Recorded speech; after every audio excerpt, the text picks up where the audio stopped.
Welcome, ladies and gentlemen, to a brand new review here on Max Talks Movies, and today I'm reviewing the brand new Netflix original film, All Together Now. It's directed by Brett Haley, starring Ali Crevijo, Carol Burnett, Fred Armisen, Renee Feliz, Justina Machado, Judy Reyes, and plenty more. And this is the brand new Netflix original movie that came out today, August 28th, 2020. My name is Max Sandberg. Once again, welcome back to this YouTube channel. If you have you already seen All Together Now? It did come out today on Netflix. Let me know in the comment section down below. Have you seen this film? If you haven't, did you even know this movie dropped on Netflix today? And tell me if you're interested in seeing this movie after I give you this review. The best way to support this channel as well is to hit that like button. Please hit that subscribe button. Ring the bell for notifications on many more reviews coming this weekend, both on via TV show and movie reviews coming out this weekend here on the YouTube channel. So please don't forget to ring that bell for notifications. Do all those things, and now let's get started. So All Together Now is a movie that everyone's kind of forgetting. Netflix does drop a movie every Friday, and there's a lot of them that sometimes just drop, no one talks about, and we move on. Obviously today, because New Mutants released in theaters, Bill and Ted released on VOD, the Phineas and Ferb movie released on Disney+, and now you have another new movie to come out this week, and that is All Together Now. So very kind of weary about this movie heading in. The poster, this is not the poster, but the poster that is for the movie, don't think that that's what the movie's about. This friendship, teen comedy, rom-com type of thing. That's not what this is. Now, the director, as I said, I had to bring him up because I did see a movie of his earlier this year. The director's name is Brett Haley. So he directed a big indie hit, I think it was 2 years ago, called Hearts Beat Loud. I did not watch that, but for the people who did watch that, people really liked that movie. So this year he came out, this is already his second Netflix original movie this year. He directed the movie called All the Bright Places, which was a very similar movie to this. It was with Justice Smith and Elle Fanning, about these two teens facing very personal struggles in high school, and they form a bond about that. So I was very... Once I knew who the director was, I was like, is this going to be a completely different movie from that, or is this going to be very similar in that depressing / heartwarming aspect of the film?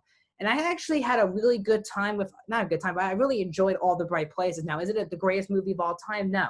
I gave that movie a 3.5 out of 5. I thought it was a very solid movie. Hit the emotions when to hit them.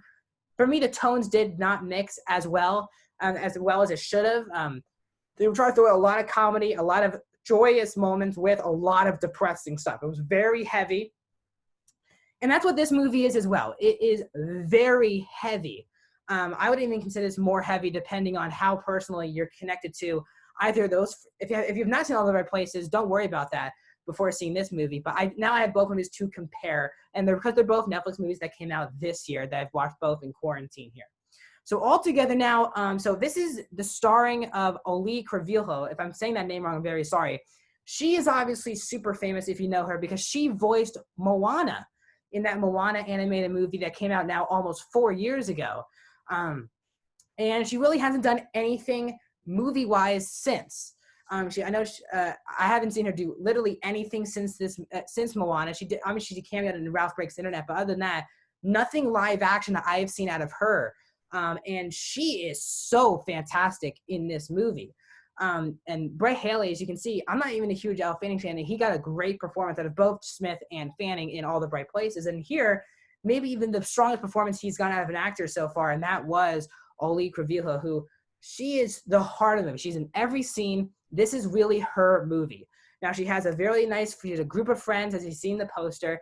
They're not really in it as much. She really had two of those friends are the ones you kind of see throughout the movie. The other two are kind of forgotten about throughout the film. She is basically homeless. The film is about an optimistic, talented teen who clings to a huge secret. She's homeless and living on a school bus, but when tragedy strikes, can she learn to accept a helping hand?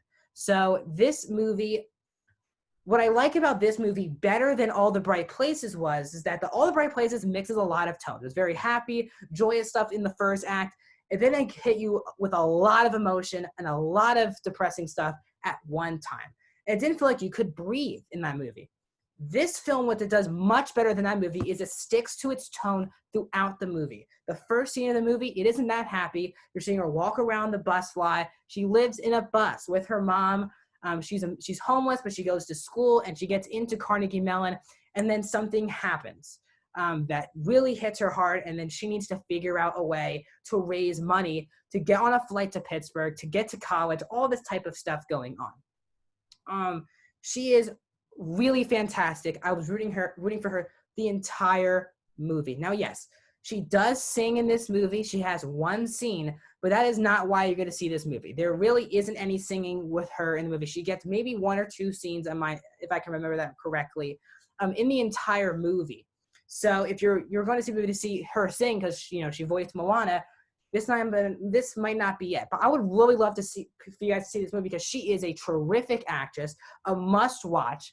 I'm really hoping people get to see this movie really for her performance, because it's a really good performance. I want to see her in a lot more stuff. If that's Netflix, that's cool as well, because I do watch every Netflix movie every Friday. But I want to see her in more stuff. She's really fantastic, guys, in this movie. The cast in general is fantastic. Fred Armisen is in this movie, and he's not really just being comedic. He basically plays the closest teacher to these kids, but he does deliver that speech that a teacher gives to a grieving child, and he does it very well. You actually take Fred Armisen very seriously in this movie. I couldn't believe that Carol Burnett, the legend herself, is in this movie, and they have a really great relationship. Basically, she worked at this old-time home, and she became very close with Carol Burnett. She has her friend, Rennie Feliz is his name. He plays Ty. They have a great relationship. It's not just about a potential romance, but they're just friends, and they both need each other in that type of way. Her mom is also very good in this movie. The group of kids, the friend, you'll see what I'm talking about with these friends in this movie. They have a great chemistry. But this movie is a lot, okay? And for me, I went into this movie thinking it would be a teen movie that I would forget about the next day. And Netflix is now becoming prime of giving you a lot of teen movies. We have To All the Boys, The Half of It, even All the Bright Places is basically that. Work It, Feel the Beat. I'm just going through all the ones I can have on my list this year. They have done a Kissing Booth, The Main Event. They've gone through a lot of kid/teen movies already here in 2020. So I was really hoping this wouldn't fall into the trap of those type of films. And it doesn't, man. It holds its own. It takes its audience very seriously. It's a PG movie. The movie is only an hour and a half, really an hour 25 with no credits. And I think the movie truly nails its tone. I almost cried in the third act, and that is tough for me. I don't really cry in movies that much. Was I going to cry? No, but I was so emotional. I was so flabbergasted by what was happening. Something happens with her mom. I was like, wow, they went in that direction, because I already had in my mind something that they would do with her mom towards the end of the movie. And then something happens. I'm like, wow, they just threw my idea in the trash. And I had to refocus on the film, because I thought it would be predictable, cliched. The first act felt, I feel like I already had my plan of what this movie would be. And then in the middle of the movie, it says no. And I'm like, wow, okay. So now I got to sit back, enjoy this movie, because now I was unexpected. A really good twist in the middle of the movie. And there's a lot that happens. Yes, in my opinion, the main issue with the movie is that maybe there are a few too many things that happen to her that is way too depressing at times. It felt like the movie wanted to give her a lot of problems instead of maybe focusing on one or two. They give her a lot of issues, a lot of different things were going on, and there was a lot going on, which was an issue in the second act. Once it hits, I was like, wow, and then stuff, boom, and boom, and boom, and the movie kind of feels rushed in the second act, because it's trying to give her all of these issues with her friends, all these issues with her mom, all these issues with her dog. And you're kind of like, wow, okay, we need to really slow down.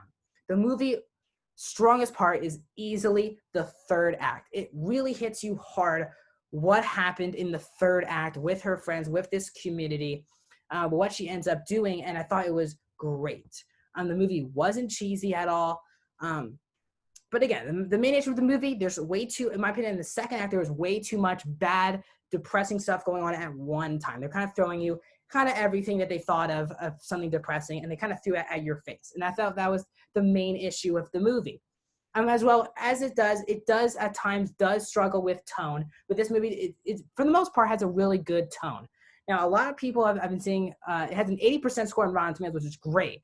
But some people who I've seen reviews of say that it's way too depressing. I don't think so. What this movie and really All the Bright Places does, this more to All the Bright Places, is it's very real. You can really see this movie being a real story. It is based off a book. I have not read the book. It's from the book, the writer who wrote the book of Silver Linings Playbook. So basically that same author wrote the book for this. So I was very high expectations walking into this movie. And it's great. Now, is it Silver Linings Playbook amazing? No. I think the movie kind of forgets about some characters. Sometimes there's some people who we think that she has a connection with that doesn't really hit you hard. But as a whole, guys, I really was surprised by this movie. You see the poster, you see the cast, and like, okay, sounds like a cheesy teen comedy that you'll be forgetting about in a month, and you forget you ever saw this movie. It's an hour and a half, boom, forget about it. But this movie really hits you hard. It wants you to pay attention. You're really thrown into these characters, and I was really caring about this like this was a real story. So, guys, I got to give all together now a 4 out of 5 stars in 80%. It's a super solid, really good movie. It is now in my top 5 of the year, not just on Netflix, but on my overall year. It's only the 4th movie that I've given a 4 out of 5 stars or higher to a movie this year. It's been a really tough year for amazing movies. And I really think this movie was very close. It could have tweaked a couple of things. It kind of threw too many things at you, but I really was, I finished the movie and I had to stop for saying like, wow, I was really into this story. I was really into these characters. I wanted to see what would happen next. I would definitely see a sequel to this movie just to see where our characters go from there when they go to college. So overall, guys, a really fun Netflix movie. I hope this movie does not get forgotten about on the year, because this movie comes out in the middle of a huge movie news. As I said earlier, New Mutants coming out, Bill and Ted, Phineas and Ferb. A new Hulu movie also came out. 5 new movies. So I hope this movie does not get forgotten about. It's one of the most heartwarming stories you'll see all year. And it hits my demographic well, but really, I think anyone can watch this movie and be emotionally invested into these characters. So I want to thank you guys for watching this review of All Together Now, the brand new Netflix movie. As you can tell, I highly recommend you guys check this movie out. It's an hour and a half PG rating. As I said, tonight I'll be watching the new Disney Plus original movie, the Phineas and Ferb movie. I haven't watched the Phineas and Ferb episode since I was very little, maybe even 10 years ago. But because it's a movie on Disney Plus, I've seen every Disney Plus original movie. I'm going to continue that streak with another one tonight. I'll watch that, and tomorrow morning I'll be reviewing that film. Should also be getting Hulu this weekend, which means I'll be reviewing that new Hulu movie as well. So it could be a really busy week. And then on Monday, if you guys are new to the channel, every Monday, I review the brand new spoiler review episode of Lovecraft Country on HBO. So far, I've done both those episodes. You can check those out on here. Also, if you like me and love watching these Netflix original movies every week, I have a whole playlist right above my head. They'll take you to all the Netflix original movies that I've so far reviewed on this YouTube channel. Thank you. Don't forget to like, comment, share, and subscribe to Max Talks Movies, and I'll see you guys next time.